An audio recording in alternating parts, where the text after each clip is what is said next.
Blood pressure एक ऐसी chronic lifestyle illness है जो कि अक्सर फैमिलीज में रन करती है।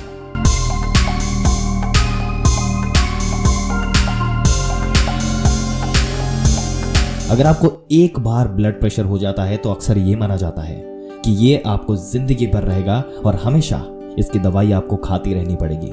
लेकिन बहुत कम लोग हैं जो ये जानते हैं कि अगर आप कुछ लाइफस्टाइल मॉडिफिकेशंस को अपना लें, अपनी जिंदगी में कुछ पॉजिटिव चेंजेस को ले आए और कुछ natural science based home remedy को इस्तेमाल करना शुरू कर दें, तो इसकी मदद से आप न सिर्फ अपने ब्लड प्रेशर को कंट्रोल कर सकते हैं बल्कि इसको काफी हद तक रिवर्स भी कर सकते हैं। तो आज की वीडियो में हम इसी बात पर बात करने वाले हैं जहां मैं आपको बताऊंगा नेचुरल साइंस बेस्ड रेमेडी के बारे में। दोस्तों, अगर आप कोई ब्लड प्रेशर पेशेंट है और जानना चाहते हैं कि कैसे आप इस ब्लड प्रेशर की प्रॉब्लम से छुटकारा पा सकते हैं, कैसे इसको नेचुरली कंट्रोल कर सकते हैं और कैसे इसको रिवर्स कर सकते हैं, तो आज के वीडियो में इसके बारे में पूरी जानकारी मिलने वाली है। क्या ब्लड प्रेशर की गोली एक बार चालू हो गई तो जिंदगी भर चलेगी? इसका जवाब देने से पहले आपको बताते हैं कि हम लोग ऐसा बहुत जगह पे सुनते हैं, हमारे किताबों में लिखा हुआ है, हमारे टीचर्स पढ़ाते हैं, और ब्लड प्रेशर जो है दवाई जो दी गई है वो हमें लेते रहना होगा। पर अब हमने देखा कि ब्लड प्रेशर भी क्योरेबल बीमारी है। क्यों?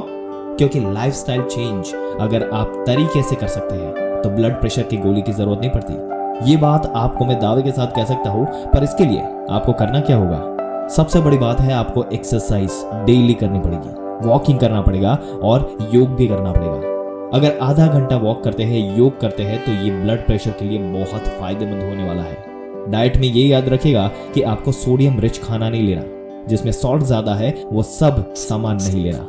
ज्यादातर पैक्ड फूड जो होता है उसमें बहुत सारा सॉल्ट होता है और उसको आपको अवॉइड करने की कोशिश करनी है। अगर आप ओवरवेट है, 10 किलो वजन अगर आपको कम करना है और अगर ये करने में आप सक्सेसफुल हो गए तो 20 मिलीमीटर ऑफ मर्क्यूरी आपका ब्लड प्रेशर फॉल करता है, ये याद रखिएगा। जिसके पास भी ओवरवेट है उनको मैं रिक्वेस्ट करूंगा कि आप जरूर अपना वेट कम करने की कोशिश करिए। जब भी आप पैकेज फूड खाते हैं उसके अंदर सोडियम कितना है वो देख लो। टेबल सॉल्ट यूज करना बंद कर दीजिए, जो बाहर से अलग से डाल दिया जाता है वो नहीं यूज करना है। अगर अपने किचन में एक सॉल्ट मिलता है जिसे बोलते हैं लोना सॉल्ट या हाफ सॉल्ट, सफोला कहा गया, लोना कहा गया, ये सॉल्ट आप यूज कर सकते हो बहुत कम मात्रा में। अगर ये भी अवॉइड करना है और इससे भी हेल्दी ऑप्शन में अगर आपको स्विच करना है तो सेंधा नमक आपके लिए बहुत ही हेल्दी माना जाएगा। एक और बात यह है दोस्तों कि नींद जो है वो आपकी अच्छी होनी चाहिए। नींद अगर अच्छी होगी तो आपका लाइफ अच्छा रहेगा और ब्लड प्रेशर कंट्रोल में रहेगा। इसलिए कोशिश करिए, जैसे आप 10 बजे सोते हैं तो 9:30 बजे के आसपास आपका फ़ोन जो है इसको बंद कर देना है। अगर 12 बजे सोते हैं तो 1 घंटा पहले आप अपने फ़ोन को स्लो मोड में कर सकते हैं। आप स्लो मोड में धीरे धीरे रहना शुरू कर दीजिए। और दोस्तों, 7 से 8 घंटे की जो नींद होती है वो नींद आपको लेनी है, ये बहुत ही फायदेमंद रहती है। तनाव आपको कम करना है, स्ट्रेस बहुत ही कम होना चाहिए। ये कम करने के लिए मॉडिफिकेशंस करिए और तनाव को एनालाइज करना सीखें कि तनाव बनता कैसे है। उसके लिए दोस्तों आपको समझना पड़ेगा कि किस तरीके से आपकी लाइफस्टाइल है और हर एक चीज़ को एनालाइज करने के लिए आपको एक पर्सपेक्टिव चाहिए। वो पर्सपेक्टिव पाने के लिए आप हमारे वीडियोस देख सकते हैं, आपको सही एंगल मिलेगा, आपको सोचना कैसे है, क्या करना है, किस तरीके से अपनी बॉडी के लिए, अपने माइंड के लिए रिएक्ट करना है। बट सबसे इंपॉर्टेंट बात, तनाव कम रखना है। खाने में सलाद, सब्जी और बिना ऑयल का खाना खाना है और सॉल्ट जो है वो कट करना है। अगर ये सब करेंगे तो आपका ब्लड प्रेशर अपने आप ही ठीक हो जाएगा। और याद रखिएगा, ब्लड प्रेशर रेगुलरली चेक करते रहना है। अगर दवाई ले रहे हैं तो उसको रेगुलर लेते जाइए। दवाई कब विड्रॉ होती है? जब आपका ब्लड प्रेशर कंटिन्यूसली 110 आने लग जाए तो हम दवा जो है वो आधी करना चाहेंगे। फिर थोड़े दिन के बाद हम देखते हैं और कम हो रहा है तो दवा धीरे धीरे हटा दे सकते हैं। स्मोकिंग अगर आप कर रहे हैं या कोई भी जर्दा या कुछ भी ले रहे हैं, ड्रिंक कर रहे हैं, तो आपको ये कट कर देना है, क्योंकि दोस्तों ये आदतें जो है वो ब्लड प्रेशर को कभी भी ठीक नहीं होने देगी। दोस्तों, ब्लड प्रेशर को कैसे हमें कंट्रोल करना है ये समझने के लिए हमें पहले समझना होगा कि कौन से फैक्टर्स जो है वो ब्लड प्रेशर को बढ़ाने का काम करते हैं। देखिए, जब भी हम बात करते हैं हाई ब्लड प्रेशर की तो 2 फैक्टर सबसे ज़्यादा इंपॉर्टेंट है। पहली चीज़ होती है अमाउंट ऑफ ब्लड जो कि हमारा हार्ट पंप करता है, और दूसरी चीज़ होती है रेजिस्टेंस यानी कि प्रेशर जो कि हमारी ब्लड वेसल यानी कि हमारी आर्टरीज उस ब्लड के ऊपर लगाती है। ये 2 मेन फैक्टर्स होते हैं जो कि हमारे ब्लड प्रेशर को गवर्न करते हैं।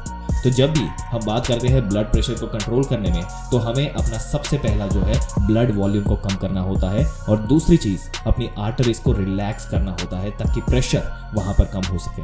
इसके लिए सबसे पहली और सबसे बेसिक रिक्वायरमेंट जो होती है वो है लाइफस्टाइल मॉडिफिकेशन। फॉर एग्जाम्पल, सबसे पहले आपसे कहा जाता है कि आप नमक कम खाइए। तो यहाँ पे नमक कम खाने से आपकी बॉडी के साथ क्या होता है, आइए आपको बताते हैं। दोस्तों, हमारे जो ब्लड वॉल्यूम है ना वो कम हो जाते हैं और उसकी वजह से बीपी कम होने में हमें मदद मिलती है। इसके साथ साथ आपको ये कहा जाता है कि आप स्ट्रेस से दूर रहें, आप स्मोकिंग मत करिए और प्रॉपर नींद लीजिए। स्ट्रेस जब हमें होती है तो उसकी वजह से हमारी आर्टरीज सिकुड़ती है और प्रेशर बढ़ जाता है। और इसी तरह से अगर हमें नींद कम आती है तो उसकी वजह से हमारी आर्टरीज सिकुड़ती है और ब्लड प्रेशर बढ़ जाता है। जब हम डीप स्लीप में होते हैं तो उस टाइम हमारी आर्टरीज जो है वो रिलैक्स करती है और ब्लड प्रेशर डाउन होना शुरू हो जाता है। इस तरह से अगर हम स्मोकिंग करते हैं तो स्मोकिंग भी हमारे ब्लड वेसल्स को कॉन्स्ट्रेन करने का काम करती है। ब्लड वेसल की जो वॉल्स होती है उसके लचीलापन को कम करने का काम करती है, जिससे भी ब्लड प्रेशर जो है वो बढ़ जाता है। इसी तरह से आपसे कहा जाए कि आपको एक्सरसाइज करनी चाहिए, तो एक्सरसाइज करने से यही होता है जो हमारा हार्ट होता है वो प्रॉपरली काम कर पाता है और हमारी जो नसें होती है वो लचीली बनती है और वो रिलैक्स करती है, उसकी वजह से ब्लड प्रेशर कम होता है। इसके साथ साथ अक्सर आपने देखा होगा कि कहा जाता है कि आप नॉन-वेज आइटम मत लीजिए, तना भुना मत लीजिए और शुद्ध शाकाहारी और वेजिटेबल खाना लीजिए जिसमें तेल, मसाले, चिकनाई वगैरह कम हो, क्योंकि जितने भी नॉन-वेज आइटम होते हैं उनके अंदर कोलेस्ट्रॉल बहुत ज़्यादा होता है और कोलेस्ट्रॉल हमारी नसों के अंदर जमने के बाद वहाँ पर पैकिंग कर देता है और उससे भी हमारा ब्लड प्रेशर बढ़ जाता है। तो किसी भी ट्रीटमेंट को स्टार्ट करने से पहले हमें कोशिश करनी चाहिए कि हम इन लाइफस्टाइल मॉडिफिकेशंस को अपनाएं, इन अच्छी आदतों को अपनाएं, जिससे कि नेचुरली हमारा ब्लड प्रेशर जो है वो कम हो सके और वो उसी तरीके से रह सके। दोस्तों, आपके ब्लड प्रेशर को कम करने के लिए जो फॉर्मूला हम बताने वाले हैं वो डिपेंड करता है सिर्फ 2 इंग्रेडिएंट्स के ऊपर। पहली चीज़ है जो हमें लेनी है वो है एप्पल सीडर विनेगर और दूसरी चीज़ है हनी। इसको बनाने के लिए आपको क्या करना है, सिर्फ 1 ग्लास आपको चाहिए हल्का गुनगुना गर्म पानी और उस 1 ग्लास के अंदर आपको डालना है आधा टेबलस्पून एप्पल सीडर विनेगर और 1 टेबलस्पून हनी। इन दोनों चीज़ों को जब आप पानी के अंदर मिलाएंगे तो उसके बाद इसे आप इस्तेमाल करिए सुबह सुबह खाली पेट रोजाना। रेगुलरली जब आप इसको इस्तेमाल करेंगे तो उससे आप बॉडी के अंदर कोलेस्ट्रॉल भी कम होगा और आपकी जो वेसोडाइलेशन होती है बॉडी के अंदर वो प्रोसेस भी बढ़ जाएगी। वेसोडाइलेशन का मतलब है कि जो भी ब्लड वेसल्स होती है, जो आर्टरीज होती है, उनको रिलैक्स करने में मदद करता है, उनको फैलने में मदद करेगा। और जैसे कि मैंने आपको बताया कि जितनी ज़्यादा आपकी आर्टरीज फैलती है उतनी ही ज़्यादा ब्लड प्रेशर आपके अंदर कम होगा। दोस्तों, आपके क्या विचार है ब्लड प्रेशर जो है इसको कम करने के लिए? और भी अलग अलग रेमेडीज है जो हम आपके लिए ला सकते हैं। उसके लिए आप हमें कमेंट करके बता सकते हैं नीचे कि आपको किसके ऊपर वीडियो देखना है। आपके विचार हम ज़रूर से पढ़ेंगे। उम्मीद करते हैं कि इस वीडियो में दी गई जानकारी आपको काफ़ी इंसाइटफुल लगी होगी। इस वीडियो को अपने दोस्तों और रिश्तेदारों के साथ ज़रूर से शेयर करें ताकि उनकी भी हेल्थ अच्छी बनी रहे और ऐसी ही जानकारी पाते रहने के लिए हमारे चैनल को सब्सक्राइब करके बेल आइकन जरूर से दबा दें।